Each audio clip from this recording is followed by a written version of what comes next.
पत्नियां भी और मर्डर ऐसे कर रहे हैं कि पकड़े ना जाए, कोई जमीन में गाड़ रहा, तो मतलब वो संविधान जान रहे हैं ना, तो धाराओं से बचने के लिए वो प्लानिंग भी तो कर रहे हैं कि मर्डर करके ऐसी जगह गाड़ेंगे कि मिलेगा ही नहीं। मतलब वो संविधान जान रहे हैं, फिर उससे बचने के लिए वो मर्डर करने के नए नए तरीके ढूंढ रहे हैं। बोलो हाँ। अरे जो संविधान जानेगा वो मर्डर तो कर लेगा पर बचने के लाख प्रयास कर लेगा, लेकिन जो गीता जानेगा वो मर्डर करने का सोचेगा ही नहीं। क्यों करें भैया, अहिंसा ही परमो धर्म, हमें नहीं करना है। इसलिए गीता पढ़ते ना तो आज इतनी दिक्कत ना होती इस राष्ट्र को, इतनी बेरोजगारी ना होती। अच्छा, गीता और बेरोजगारी ये कहीं मैच हो रहा है कि नहीं? क्यों भैया, आप गीता पढ़े हैं? क्या पढ़े बताओ? गीता से बेरोजगारी का क्या संबंध है? जो गीता पढ़ेगा वो बेरोजगार नहीं रहेगा। कौन सा श्लोक, गीता की कौन सी ऐसी बात आपने पढ़ी जो ये प्रेरणा देती है कि नहीं आपको सफल होना? बताओ। गीता सही से पढ़ लोगे तो आप बेरोजगार नहीं रहोगे। बेरोजगार वही है गीता नहीं पढ़े। बताओ मेरे दोस्तों, मेरे भाइयों, नहीं ना, नहीं। इसलिए कहता हूं ये देश अभी भी गुलाम है, क्योंकि आपने बाबर सिकंदर को पढ़ा, पृथ्वीराज शिवाजी को पढ़ना भूल गए, राम कृष्ण को पढ़ना भूल गए ना। अभी छावा मूवी आई तो लोग जाने कि छावा कौन है, उसके पहले कौन जानता था छावा को? कम लोग जानते थे। बोलो हाँ। भारत के इतने महान योद्धाओं के बारे में पढ़ाया नहीं गया। बोलो हाँ। हम ही बोल रहे हैं, आप कुछ नहीं बोल रहे हैं। आप तो खुश हैं अंग्रेज बनने में, आपको दिक्कत नहीं है। आप तो बोल रहे हैं सवेरे से गुड मॉर्निंग, आप नहीं बोल सकते जय श्रीमन नारायण, राम राम काहे नहीं बोलते? जय श्री कृष्णा क्यों नहीं बोलते? गुड मॉर्निंग से क्या तुम पढ़े लिखे दिख रहे हो? और राम राम बोलोगे तो गवार दिखोगे क्या? क्यों? क्या बोलना चाहिए? बोलो हाँ। आज हमारे देश में डॉक्टर इंग्लिश में लिखते हैं, जज फाइनल डिसीजन सुनाते हैं तो इंग्लिश में देते हैं लिख के। भाई साहब, भारत में आज भी बहुत लोग इंग्लिश नहीं जानते, तो भारत में न्याय इंग्लिश में मिलना चाहिए कि हिंदी में? आप गुजरात के हैं तो आपको न्याय गुजराती भाषा में मिलना चाहिए, आप मराठा के हैं तो मराठी भाषा में मिलना चाहिए, और हिंदी क्षेत्र के हैं तो आपको हिंदी में मिलना चाहिए न्याय। अब सबको इंग्लिश में मिल रहा है न्याय। भैया इंग्लिश हमें पता ही नहीं क्या लिखा है, पता नहीं इंग्लिश में लिख के कहाँ आप साइन करा लो और बाद में कह दो आप गलत हो। भैया हमें आती नहीं है, इसमें दोष किसका है? इसलिए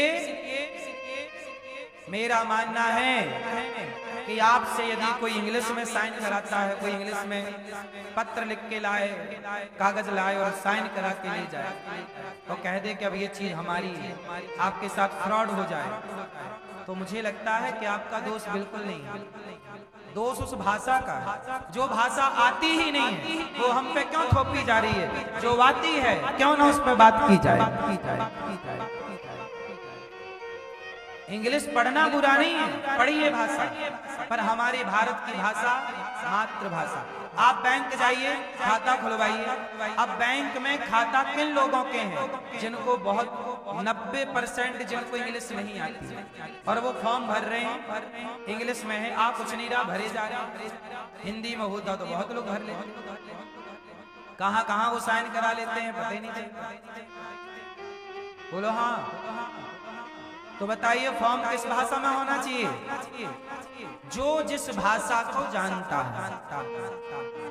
यदि इंग्लिश है तो सोचिए हिंदी का ऑप्शन ही नहीं दिया, अब देने लग गए हो। मोदी जी के जमाने में तो अलग विषय, पर मैं सवाल करना चाहता हूं सिस्टम से कि जब देश आजाद हुआ उसके बाद से बैंक इंग्लिश में चलती आई है, हिंदी में चलना था कि नहीं? आजादी मिली थी तो अंग्रेजों को भगाया, तो हिंदी का तो बोलबाला होना चाहिए था, भारत की भाषाओं का बोलबाला होता। पंजाब में पंजाबी का बोलबाला होता, गुजरात में गुजराती का बोलबाला होता। क्यों जी, सब भाषाएं जिंदा रहती। इंग्लिश बहुत अच्छी भाषा है, बुराई नहीं है, पढ़ना चाहिए, बात करना चाहिए। आप भारत से बाहर पांव रखोगे तो आपको इंग्लिश में बात करना आना चाहिए। भाषा का विरोध नहीं है, भाषा आनी चाहिए। चाणक्य भी कहते हैं कि समय मिले तो अन्य भाषाओं का नॉलेज पाओ। अच्छी बात है, आपको 4-6 भाषा आए ये बहुत अच्छी बात है, आपको 10 भाषा आए ये बहुत अच्छी बात है। मैं किसी भाषा का विरोधी नहीं हूँ, लेकिन निवेदन ये है कि हमारे देश के बच्चों को, हमारे देश के लोगों को अब इंजीनियर बनना है तो वो इंग्लिश में पढ़ेगा तो इंजीनियर बनेगा। क्यों भाई, हिंदी भी तो ऑप्शन होना चाहिए कि हिंदी में हम इंजीनियर हों, हिंदी में हम डॉक्टर बने। जो बात इंग्लिश में समझाई जा रही है वो हिंदी में भी तो समझाई जा सकती है। जो इंग्लिश में पढ़ाई जा रही है वो हिंदी में पढ़ाई जा सकती है। क्या दिक्कत क्या है ये बताओ। आपको डॉक्टर बनना है तो पहले इंग्लिश पढ़ो, इंग्लिश सीखो। और आप यदि हिंदी में डॉक्टरी करते तो आप जल्दी डॉक्टर बन जाते, क्योंकि आपकी भाषा मातृभाषा थी, बेहतर कर पाते। इस पर बड़ा शोध चल रहा है। ये हम लोगों ने बहुत बड़ी गलती कर दी आजादी के बाद कि अपने भाषा को महत्व ना दिया।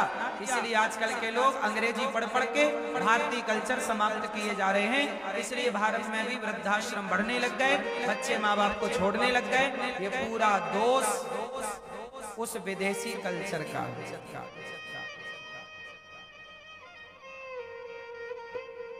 कितने लोग मेरी बात से सहमत हैं? कौन सी बात से? भारत का रहने वाला हूँ, भारत की बात सुनाता हूँ। है प्रीत जहाँ की रीत, सदा मैं गीत वहाँ के।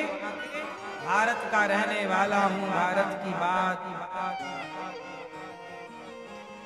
भरत जी ने सब कुछ दिव्य ज्ञान दिया।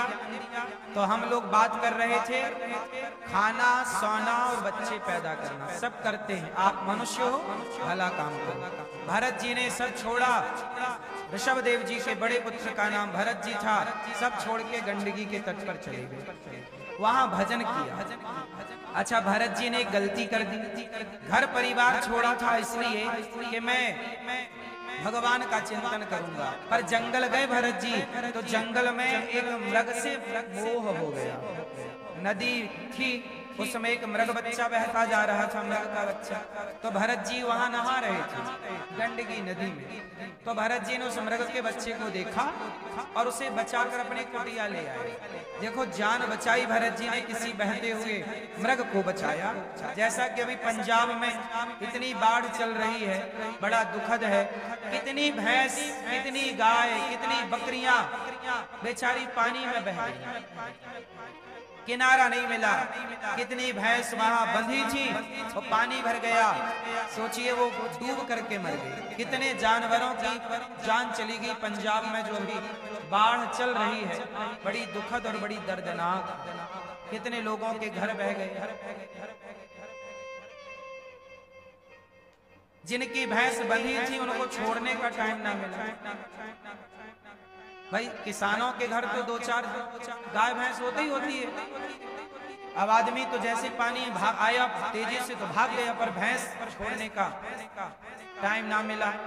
तो बेचारी बंधी वो कैसे छटपटाई होगी, वो बेचारी मर गई। कितनी भैंसें मर गई, कितने जीव जंतु मर गए, कितनी भैंसें पानी में बह बह के पाकिस्तान चली गई। कितना नुकसान हुआ, गांव के गांव समाप्त हो गए, बह गए। ये बाढ़ ये कितना दर्दनाक दर्द है ना, ये सब।